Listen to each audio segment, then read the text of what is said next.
Hello, everyone. Welcome to our Saturday broadcast. We're here as usual to answer questions you may have about your practice and your life, your application of the Buddha's teaching. So if you have questions, you can post them in the chat at any time. We spend the first 15 minutes in silent meditation. It's a way to bring our minds to the present, to prepare ourselves to think about and take in the teaching of the Buddha. So post your questions at any time, and for the first 15 minutes, we'll just have silent meditation. A chance also for our volunteers to collect the questions. And I'll be back at 15 minutes after the hour to begin to answer.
All right, that's 15 minutes. So we're back.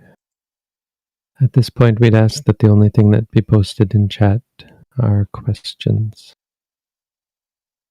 And if you have a question, just post it. If you don't have a question, just close your eyes, stay mindful, and we'll spend the next 45 minutes talking about Buddhism.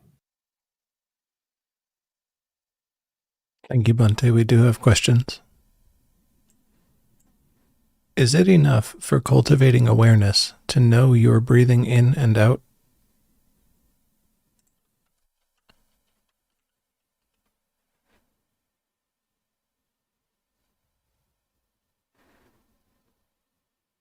Well, there's a few things here. I mean, cultivating awareness doesn't sound all that impressive.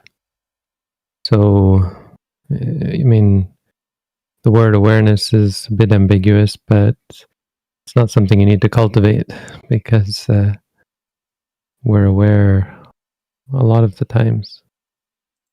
If you talk about specific awareness, like, for example, being aware that all formations are impermanent, right? That's an awareness that we're not normally aware of. So for cultivating that,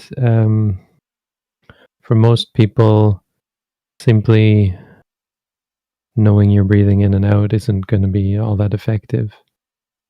I mean, especially the way you phrase it, and the way you phrase it is a clue, in fact. The problem with just knowing you're breathing in and out is it doesn't cut through the sense that it's you breathing in and out, which is, of course, a problem because that's not accurate. That's delusion, which is our ordinary state is deluded. We have a sense of self, that it's me breathing, that sort of thing. And just knowing that you're breathing in and out isn't going to get rid of that. There's no reason to expect that it would. So I don't know if you've read our booklet on how to meditate. I would recommend checking that out. It's a little more concrete as far as the steps it takes to purifying your awareness and creating clarity that allows you to see the three characteristics.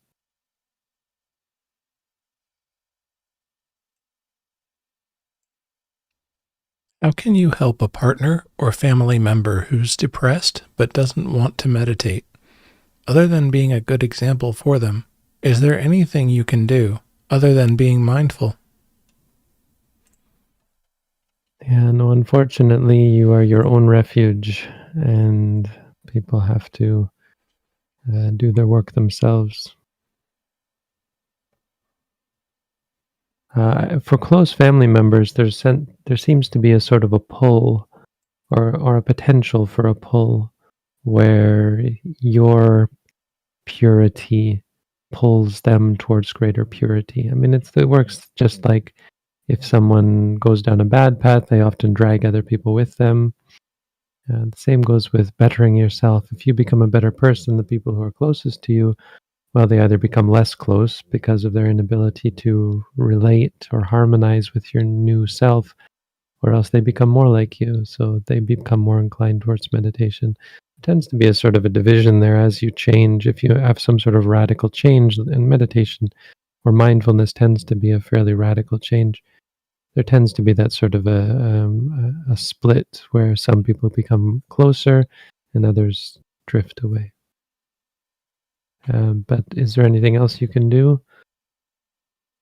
Besides just being honest with them, and a part of being honest is the honesty that meditation would help them.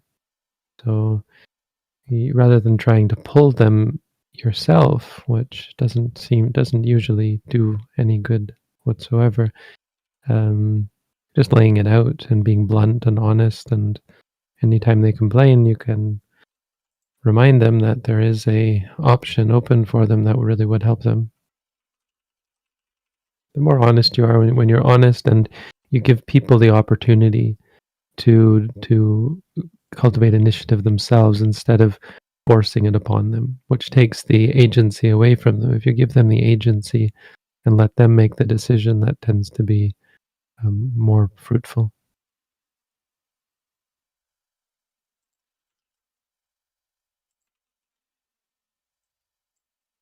I am a layperson and do not wish to be enlightened.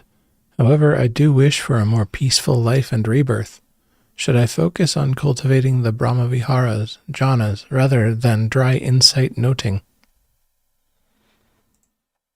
So not wanting to be enlightened is a bad idea. I mean, it's wrong. It's a delusion, and so your aversion towards that is what you should be focusing on. I mean, that's going to be a cause for real suffering and danger to you. It's going to be a danger to your future rebirth. It leads to the potential for pain and suffering in your future rebirth. If you want a more peaceful life and more peaceful rebirth, then there's of course no better way than to see clearly. Basically what you're saying is you don't want to remove the delusion and the wrong views and the misperceptions, the corruptions of the mind that are the only thing that would ever cause you to have lack of peace, to have conflict and disharmony and suffering in your life. And the more of them, the worse and the more dangerous that becomes. So the brahmaviharas will give you some temporary relief, but that's temporary. So suppose you did practice them and you did have a peaceful life and rebirth, and then when that was over, Buddhism is gone. There's not even any brahmaviharas taught. All there is conflict and suffering in the world, and there's no direction, no Buddha to guide people in the right way. And there you are without ever having learned anything from the Buddha's teaching in terms of actually gaining clarity of mind. And, well, you're up the creek without a paddle. So yeah, not a really good idea, to tell you the truth.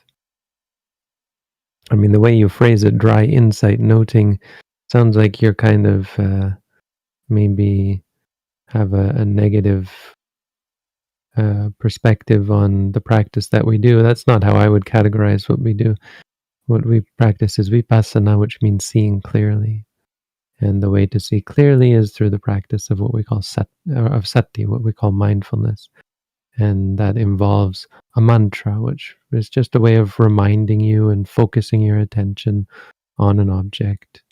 And when you focus your attention, you start to learn more about it. So if you focus your attention on a conceptual object, that would lead to tranquility. But when we focus our attention on momentary experiences that are constantly changing, then it doesn't lead to tranquility. Instead, it leads to seeing clearly the three characteristics, which are real and reality. It's not optional where you can either see it like this or like that.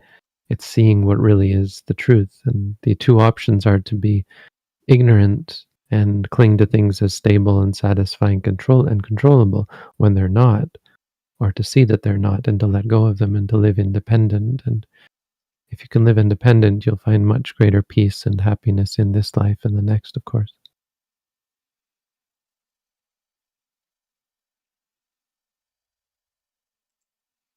When doing samatha meditation, are we missing out on the information that we get when practicing Satipatthana vipassana?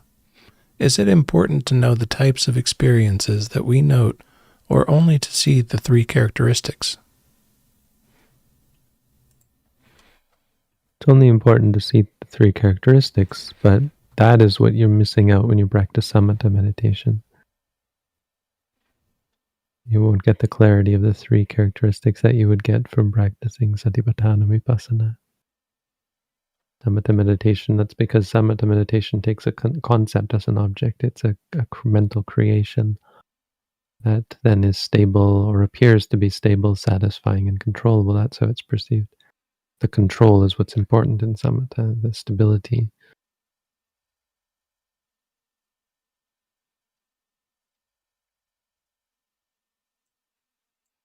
Is it normal if by meditation you lose the appreciation and judgment of abstract concepts like love, compassion, honor, etc.? Or am I doing something wrong? Or is it some mental disorder? Well, no, I mean, well, love anyway. Love is, ambiguous. But when you pair it with compassion, it makes me think of what we call friendliness. which might be called love. That might be the best use of the word love would be friendliness, or like at this kind, friendly state. So they're not abstract concepts, they're states of mind, they're qualities of mind. Like compassion is the inclination to try and alleviate the suffering of others. Honor is a bit abstract, I suppose, but still relates to straightforwardness, right, moral rectitude, that sort of thing.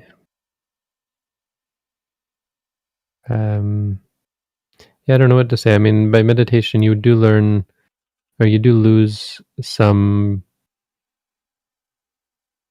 capacity to cling to, well, to hold on to these, hold on to abstract concepts.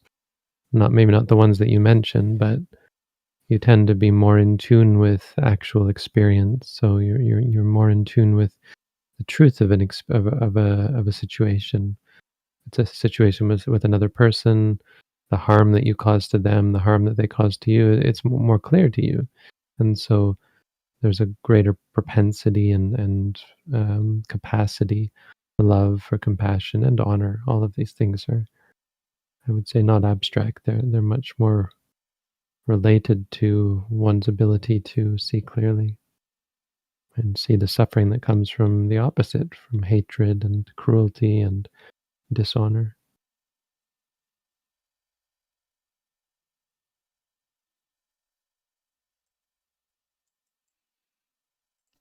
During my daily meditation practice, I experience a lot of nihilism in daily life. Is this a result of being young, as I'm just 23, or should I do something different? Well, I don't quite know what the word nihilism means. I mean, I've had this sort of question before, actually, or this sort of comment where people talk about this, and it's never quite clear to me what they mean by nihilism. I guess I'm not clear on the Western usage of the term.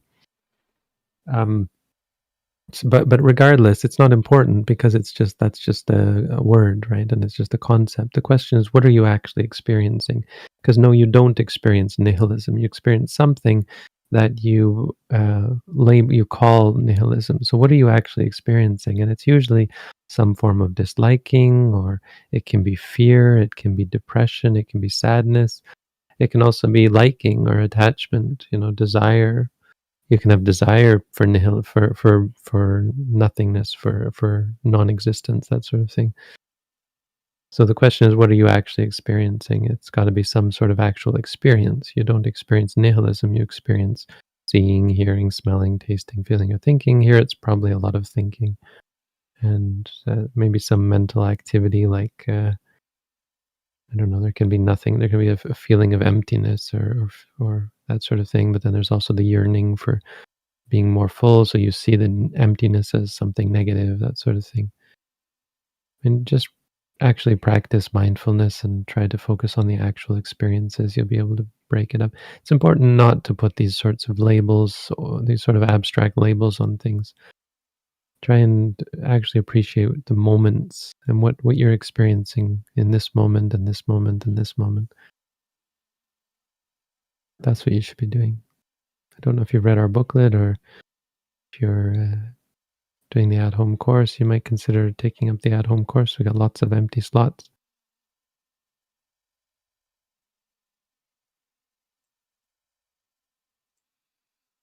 I am addicted to TikTok and music reels, and I keep scrolling all day. I am addicted to the point where I neglected my meditation practice for days. How can I stop this addiction and start being mindful? Well, sometimes you have to overcome uh, the aversion to meditate. So there's a sense of you prefer to do something else, and it can discourage you and make you feel discouraged, like meditation would be something unpleasant to do, and it usually actually isn't. If you can actually convince yourself to do the meditation, you'll find that the actual practice itself is quite liberating, of course, right? It's just the problem with meditation is it's not addictive like these things you mentioned. So we depend on addiction to tell us what to do, and you have to kind of change that. You have to remind yourself that meditation actually is something wonderful, and when I do it, I learn things about myself, and I become a better person, and that's the reason why I should do it. And there's lots of support that you need to really progress. You need other people practicing. You need a community. You need contact with a teacher. So it's hard doing it on your own. But hard isn't the same as impossible. And you should just try to recognize it's going to be hard, not be discouraged when you don't practice, but make the effort to actually practice. Life's not going to last forever. And of course, these things that you're addicted to are not creating satisfaction. So find a way to make time. Some people have schedules. That's really good if you practice at a specific time during the day. Set aside a specific time and make a point to do it, just like exercising. But it's hard. We recommend people to try and find a community. So we have this mentorship program that we're trying to meet once a month to encourage and to work together to encourage each other in ways of setting up a community in your region, in your area, or maybe join a community that already exists in your area. That sort of thing can really help to keep you on track.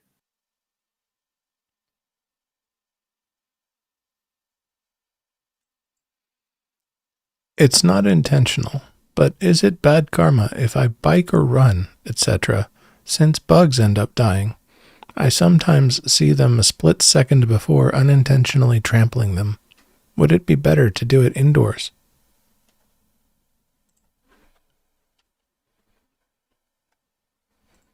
No, I mean the life of bugs is very short, and it's not something you have to really be concerned with. What you should be concerned with is your intentions, your intent of mind, your inclination of mind. We're not concerned with the dying of beings. There's countless beings dying every moment, and insects among the most of them. It's just always dying and being reborn, and that sort of again and again. It's not really a big deal. It's not something to be sad about that beings die. What you should be concerned with is your intentions. I mean, doing things like biking and running. Well, I guess if you're doing it for exercise, that's a valid reason as a layperson. Um, yeah, maybe doing it inside would be more peaceful, but it's not something you really have to worry about. Try and appreciate that death of beings, your death, the death of every being is it's not really that impactful. It's only the present moment and your state of mind, your quality of mind that's important. So try and focus on that.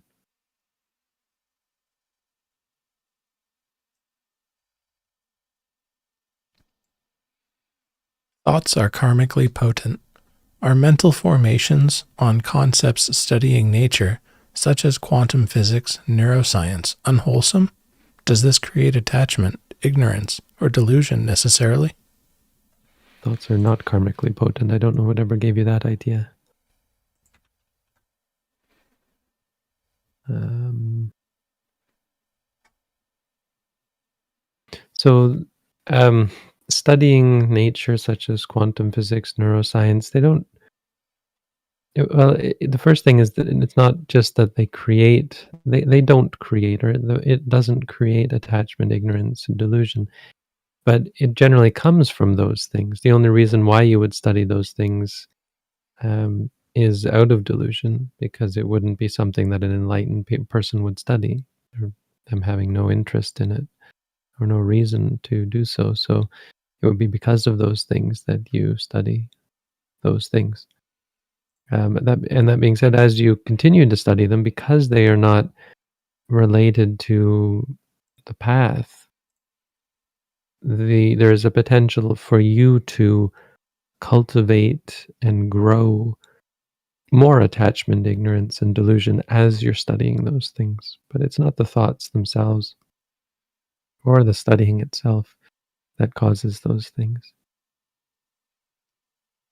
It's your own habits of mind and your own inclination and your own potential, what we call anusaya, which is the potential that you have to cultivate these things, the inclination, the proclivity.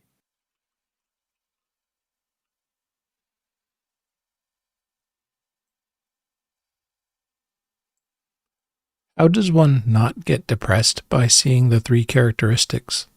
Besides noting depressed, can you have a conceptual framework?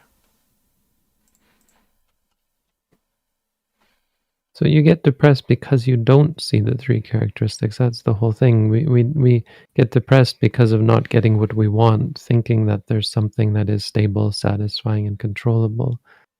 There's absolutely no relationship to being depressed and the three characteristics.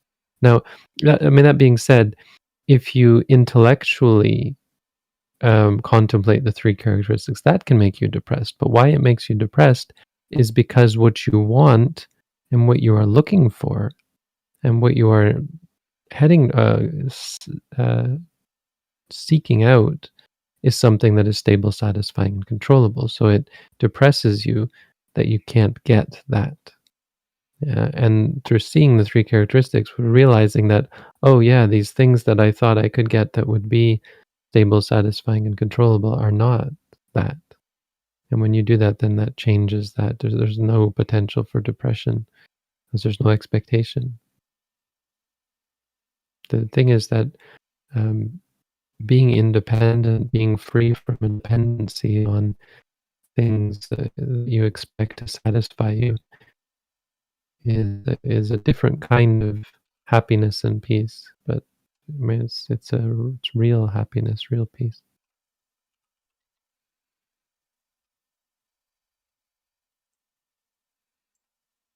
I struggle to tell my husband that he needs to work around the house and children.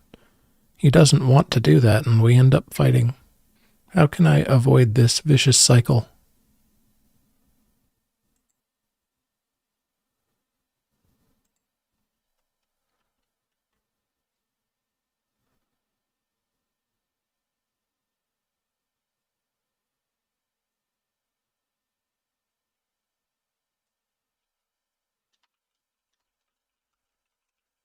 Yeah, um, marriage and the um, the husband problem, that mothers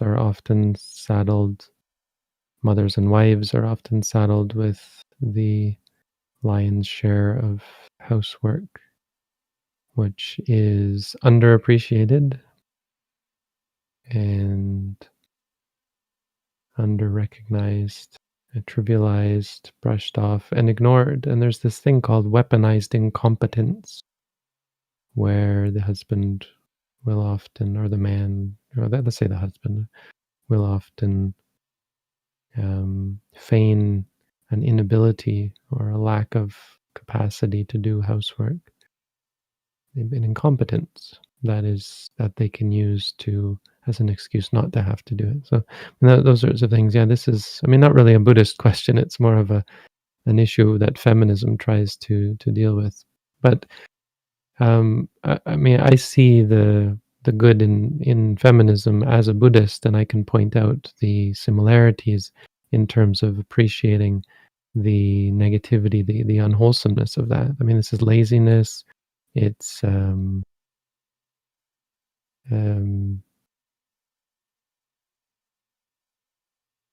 wrong views and wrong perspectives. It's stinginess. It's miserliness. It's cruelty, but a lot of laziness, I think. Um, So, what can you do to deal with someone who um, isn't able to be kind and be caring and be helpful? Hmm. That, I mean, normally it would be, well, you try and be a good example for them, right? And you try to do your best and focus on who you are. The problem is you're dealing with ingrained views and beliefs, because society and cultures often most cultures, most societies reinforce and allow for this um, unequal division of labor and allow for an overburdening of one spouse over the other. So you're going to deal from a Buddhist perspective. That's the point: is you're dealing with culture and views, and those can be hard to deal with. I mean, besides living on your own, finding a way to live alone, that's the sort of Buddhist thing to do.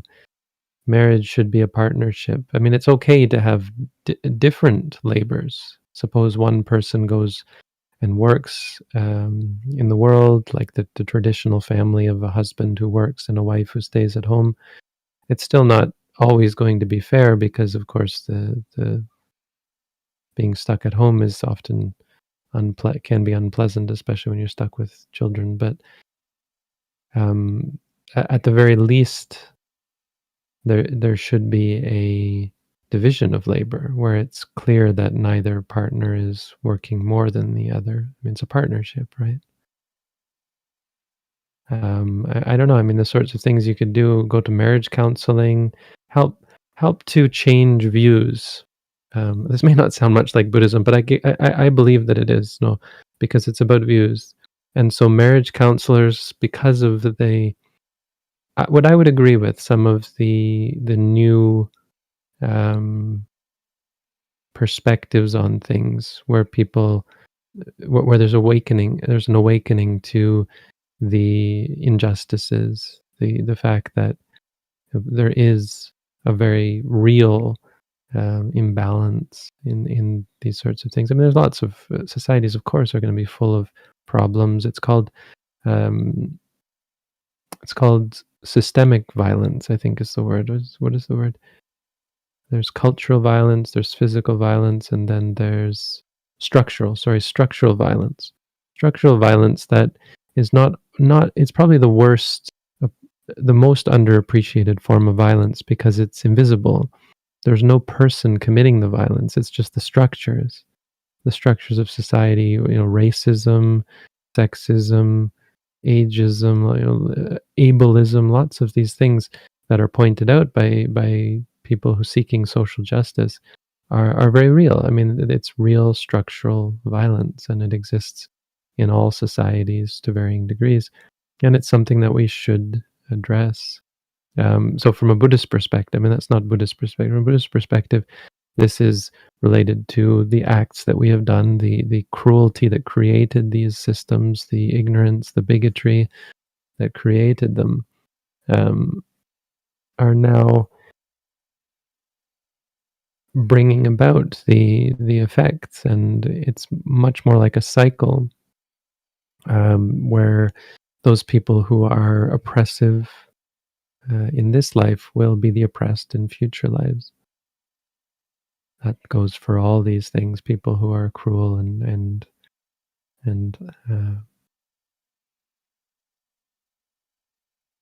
harmful towards others become the harmed. So it's not that there's an us and them to this. It's that we are hurting ourselves and we're creating, snowballing into societies that are uh, unpleasant as a result, or going the other way, depending on the direction. I mean, I think Buddhism has been a force of good in terms of helping people to let go of the greed and the anger and the delusion that they have, to see more clearly, to be more kind, more friendly, more helpful, more harmonious.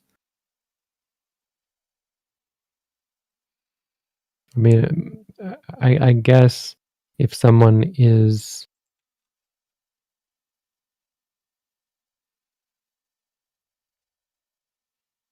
unhelpful, I mean, we're talking about your specific situation. We got to look at the different aspects. I mean, on the one hand, it can be the unwholesomeness.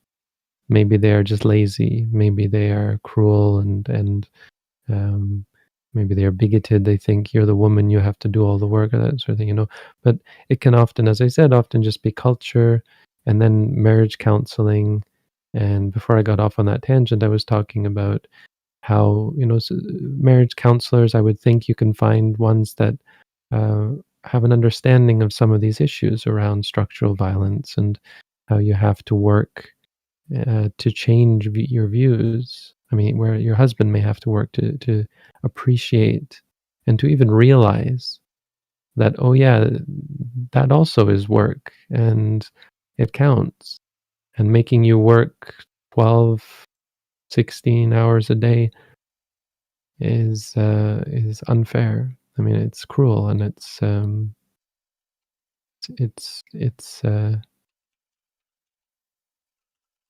something that needs addressing. As a partnership, you have to work together. You're in an unenviable situation where you have children who are hard to take care of, where you have housework and a family. There's a lot of work involved. So yeah, something would have to be done. I mean, I don't know. I don't know anything about that. I mean, of course, I've never been married, but marriage counseling, um, things like that. Find. I mean, sorry. The other thing is communication. Sitting down and finding ways to talk to your husband. So getting back to what would be really my forte would be helping you to be more mindful.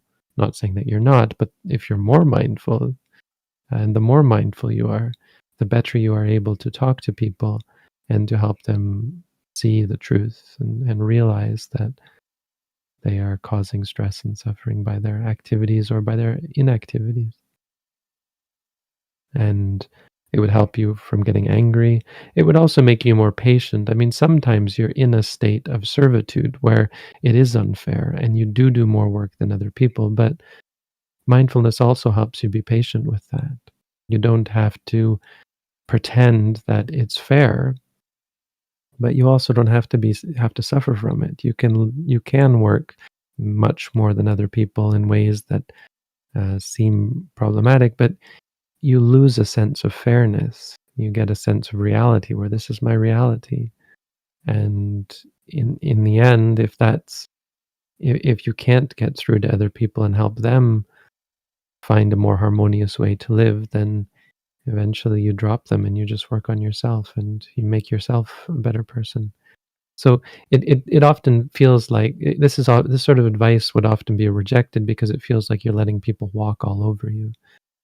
But you don't. It doesn't have to be that way. You don't have to convince yourself that there's not a problem, that it's right, that your situation is right and fair. Right? You don't have to do that. You can let go of any sense of fairness and appreciate that this is your reality and not be concerned with other people and maybe feel sorry for them that they're going to hell because of not your husband perhaps, but some people who are cruel and evil are even going to hell. And so you feel bad for them and you think, well, good for me. At least I'm going in the right direction. And that's important. That's the most important, is what direction are you going in? So fighting is not the right direction, no matter what, even if people are unfair. And this is a problem that we see in social justice. Is there's a lot of anger, and there's a affirmation of anger, that you should be angry, that angry is good, and it's not. You have to think beyond that, beyond society. It's not us and them. Getting angry doesn't fix society, doesn't make society a better place to live. It maybe gets you on top again or makes things more quote unquote fair, but it creates the habit of anger, it creates the habit of reactivity. It doesn't help you to grow and become fair, become peaceful.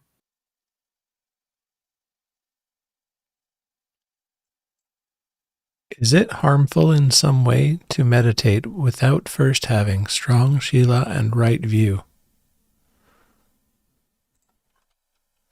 No. No, if anything, those things come as a result of meditation. So it's going to get in the way of your practice, but I guess what I would say is, if you're breaking the 5 precepts, it's sketchy. It's not going to be a very fruitful thing to cultivate mindfulness. But on the other hand, mindfulness can help you to keep the precepts. So let's talk about, say, the only one I could think of would be the fifth precept.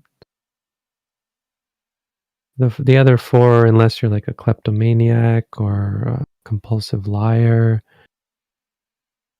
I mean, just breaking the precepts doesn't make you an evil person. It's if you're habitually breaking them and you're inclined to break them and you're not trying to keep them.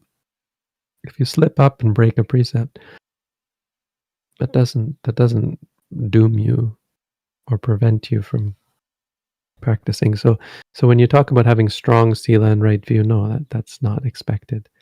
You should take the 5 precepts and commit to training in the 5 precepts. So trying to keep them. Now, for the 5th precept, if someone is an alcoholic, the problem is with alcohol and drugs, like intoxicating drugs, is that they make it pretty hard, if not impossible, to meditate. But you should only see, the only key is understanding that there is no moderation with these things. It's not about being okay that sometimes I kill, sometimes I steal, sometimes I cheat or lie or take drugs and alcohol. It's not okay. So if you slip and you drink and you're an alcoholic and you drink alcohol, well, that's okay. Try again. It's like Alcoholics Anonymous. I mean, they get a lot of things right, I think. You just try again. You start counting from day one again. That's not a problem. The problem is when not having taken the 5 precepts and saying, it's okay, I'll have a drink once a week and that'll be my Buddhist practice. That's bad. That's wrong. You I mean, theoretically you could, but you can't. We do not accept that. If a person is like that, I would not accept them as being Buddhist or practicing Buddhist meditation. I would not teach them meditation. I would say, no, until you can say to yourself, I'm taking the 5 precepts and I will not have a scheduled drink once a week. That sort of thing. Until they can do that, then I wouldn't teach them. But I don't think that's strong sila. That's just trying. Right view. Again, it's sort of the same situation where you don't need strong right view. You just need to know. You need to have heard and have learned the theory. Basically, the theory of the Four Noble Truths, and you have to appreciate it. That's the sort of thing that you need to start. If you don't know that, or say if you don't know how to practice mindfulness, then of course sitting down to meditate isn't going to be helpful.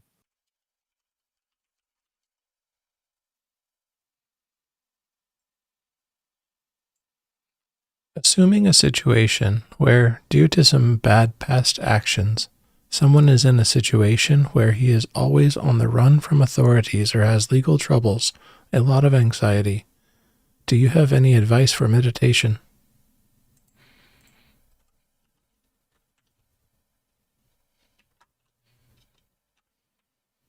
Yeah, well, there's 2 aspects there. You don't need anxiety because you're on the run from authorities or have legal troubles. Those are 2 very different things.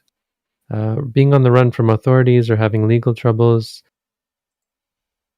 I mean, it doesn't have any bearing. It shouldn't have any bearing on a Buddhist. So, in 2 senses. First, in terms of making you a bad person, it doesn't actually have any bearing on whether you're a bad person. Because as you say, you could have done some bad things in the past where you actually hurt people, let's say, and that is bad, that is evil. But suppose you changed and you realized, or suppose the crimes were not harmful, suppose you grew marijuana, and that's we would say evil because it's breaking, it's intoxicating yourself, but it's not harmful to others. And then you said, hey, wait a minute, this is not the way to become enlightened, this is not the way to clarity or freedom from suffering, and so you stopped. But you got caught because the war on drugs is such a horrible thing, and it's just ridiculous crimes for taking and growing drugs. So it doesn't. bother us. It wouldn't bother me if someone came here and said, "Hey, I'm a criminal, I'm on the run." I mean, legally, we might have to look about harboring a known criminal, a wanted fugitive or something. I suppose that's problematic. But say I was in the jungle somewhere in Sri Lanka, I don't know. I mean, I wouldn't care about that. That's not our problem, and it's not a problem. Angulimala is a good example. Angulimala was a serial killer, and the king showed up at the monastery where the Buddha was saying, and he said, "Venerable sir, we want your blessing. We're going to go try to capture this horrible killer, Angulimala." And the Buddha said, "Oh, he's sitting over there. He's a monk now." So the Buddha was harboring a known criminal, right? But the other way that it has no bearing is that it shouldn't actually affect you either. Even if you are in danger of being put in prison. Now, this is hard because prison is a horrible place, or can be a horrible place, especially depending on where you live.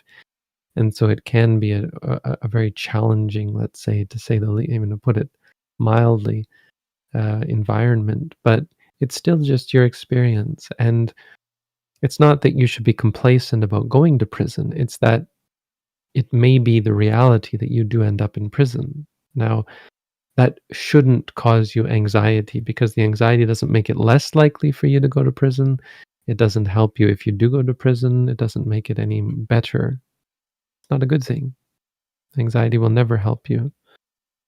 And you may have to be hyper vigilant so that you're, let's say, not caught and put in prison, that sort of thing. But that doesn't require anxiety. So, two different issues, and you should try to separate them. If you're anxious, that's something that meditation helps with. But more importantly, helping you to see the difference and see that there's no reason to be anxious, and anxiety doesn't help you. Just to see more clearly the situation. That will help in so many ways. It will even, of course, help when you're in prison to make prison far more peaceful.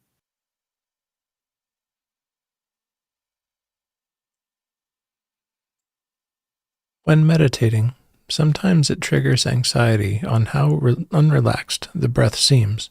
When focusing on the breath as an object of meditation, sometimes I notice I am breathing from the top of the chest rather than the stomach, and this also happens. What should I do? So the anxiety here sort of comes from, again, not seeing the three characteristics, or seeing them but rejecting them. So and not seeing them, because the reason why there's lack of relaxation is because of the mind's need to control, the mind's sense of an ability to control. And so there's pressure, there's tension and stress based on the fact that things are not amenable to our control. And so we suffer because of that. That's just the state that you're going to be in the beginning. And what it takes is patience and persistence and a new perspective, the openness to a new perspective, where you are no longer trying to control things, to rather than trying to fix your problems, right? What should I do is the sort of thing someone who is trying to fix things will ask. And that's not the attitude, that's the attitude you want to move away from. The question you should be asking is not, what should I do? Maybe you can ask, what does it mean? Because that's what you want to understand. That's where you want to go. The conclusion will be an understanding of what it means. What does it mean? It means that reality is impermanent, so unpredictable, unsatisfying, so you'd see this suffering because of clinging, and non-self, so not under your control. You can't force your breath to be this way or that way.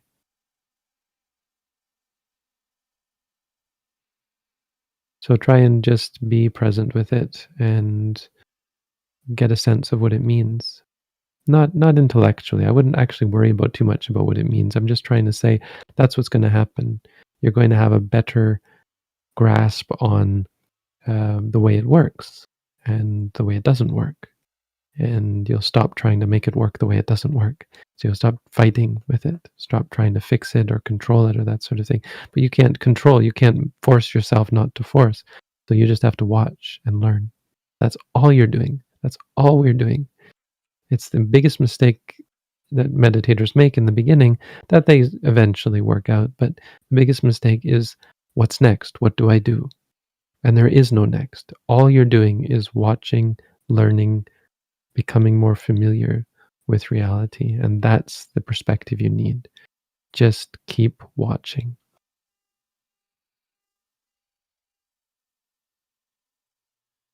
Until we've crossed the hour, there are 2 more questions in the top tier. Do you have time to answer more? Yeah. Okay, thank you.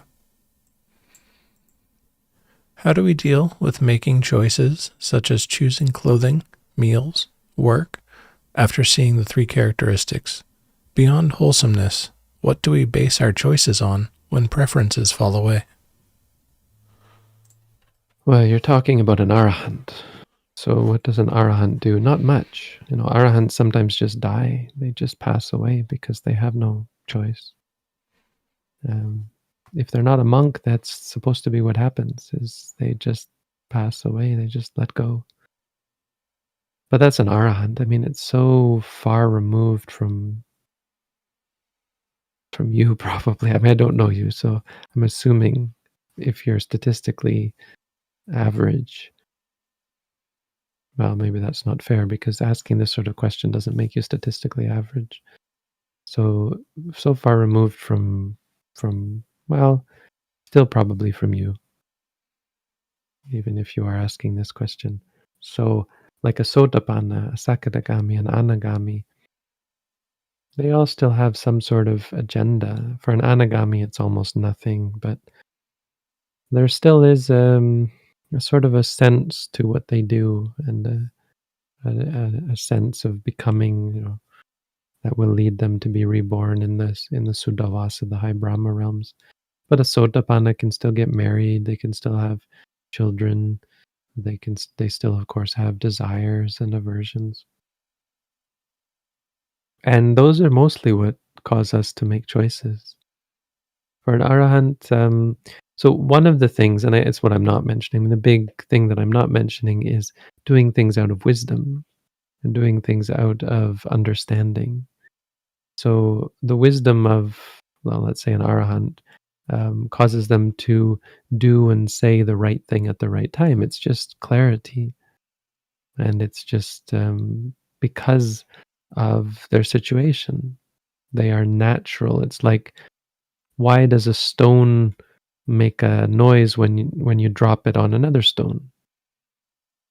That's just the nature of the stone. So why does an arahant eat? Well, it's just the nature of a human being. Why does an arahant breathe? Why does an arahant speak? Why do they walk? Why do they talk?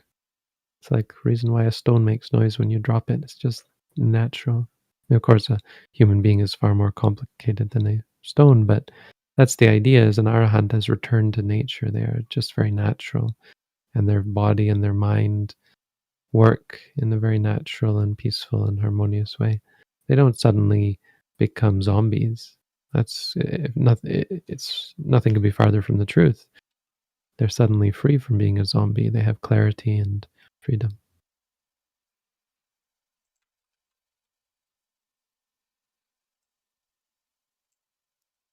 How can I deal with frightening experiences which come up with intense meditation and rapture, making me resistant in my meditation in order to not experience those things again?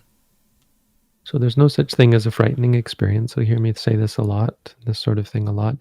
The experiences are one thing and the fear is another, and they are not related.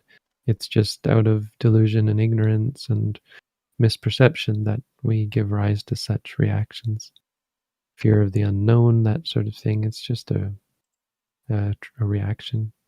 And so you change that. I don't know if you've read our booklet on how to meditate, or if you're doing meditation in our tradition. You could maybe think about doing the at-home course if you haven't done that. But you would note afraid, and you would also note the experiences. Sometimes there can be a delusion about them, giving them greater significance, like these things seem special. And that's based on an idea that special things should happen in meditation. The truth is, I hate to break it to you, they're not that special. They're kind of mundane, even though they can be extremely powerful and seem just like, oh my gosh, this is something incredible. It's actually not. It's still impermanent suffering and non-self. And so it's something you should just note. So like intense meditation, that doesn't even say anything. There's no such thing as intense meditation. There's intense feelings. You might have intense focus, maybe a sense of intensity, and that would just, you could just note feeling, maybe, or the rapture. You could also note feeling. You know, they don't make you resistant. Um, that's just how you react and how you interpret them. So try and see them as the much more banal and mundane things that they actually are. And they come and they go, just like everything else. That's a better perspective. I mean, that perspective in and of itself reduces the power that they have over you.